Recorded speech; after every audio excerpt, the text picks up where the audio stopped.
Nowadays, people want to explain everything. But if one could explain a picture, it would no longer be a work of art. Shall I tell you which qualities I think are important for real art? It has to be indescribable and inimitable. A work of art has to grip the spectator, engulf him, carry him away. The artist communicates his passion with it. It is the current which he radiates, and he uses it to draw the spectator into his passion.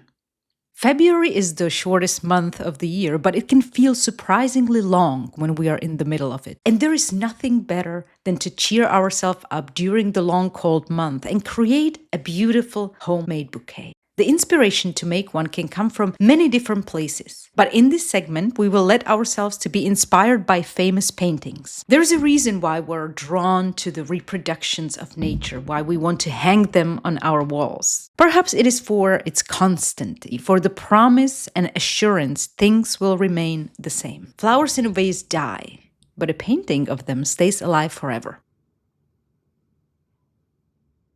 Pierre-Auguste Renoir was born on 25th of February 1841 in Limoges, sixth of the 7 children. He moved with his family to Paris in 1845. Paris was the center of France at that time, both economically and politically. Renoir's route into painting was not the classic well-funded academic path. His early training included decorative work like porcelain painting, exactly where he got the opportunity to practice steadiness of hand and color sensitivity. When creating a bouquet based on a painting, we first have to see the size and the color scheme. In Renoir's Spring Bouquet, we see 3 main colors of flowers: white, orange, and blue. Blue and orange is one of the significant pairings in painting, and it's extremely common. Both are complementary colors, which means they're opposites on the color wheel. When they're put side by side, they intensify each other. The blues will look bluer, and the oranges look more luminous. This is tied to the phenomenon of simultaneous contrast, which was popularized in the 19th century by Michel-Eugène Chevreul.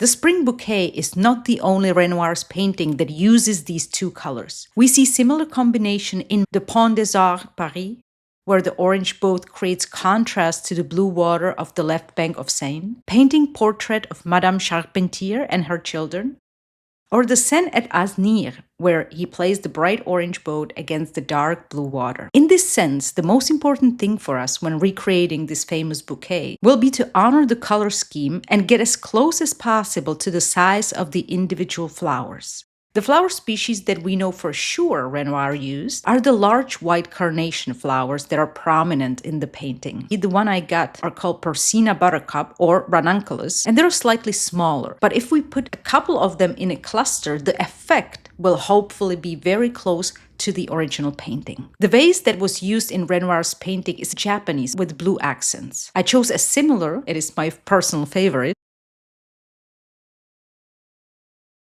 I recommend to start with the tallest ones and the ones with the largest flower heads to create a good base that after can be filled with the smaller, more precisely placed individual flowers and the green fillings. The biggest challenge remained the flowing effect of the flowers. The flowers are spilling over as if there was so much joy in the bouquet that the vase couldn't contain it. The flowing yellow flowers that are used in the painting seem to be evening primrose. I used wax flowers instead, but they weren't flexible enough to flow over the vase and created more of a sticking out effect. I struggled similarly with the small white flowers on the right bottom of the vase.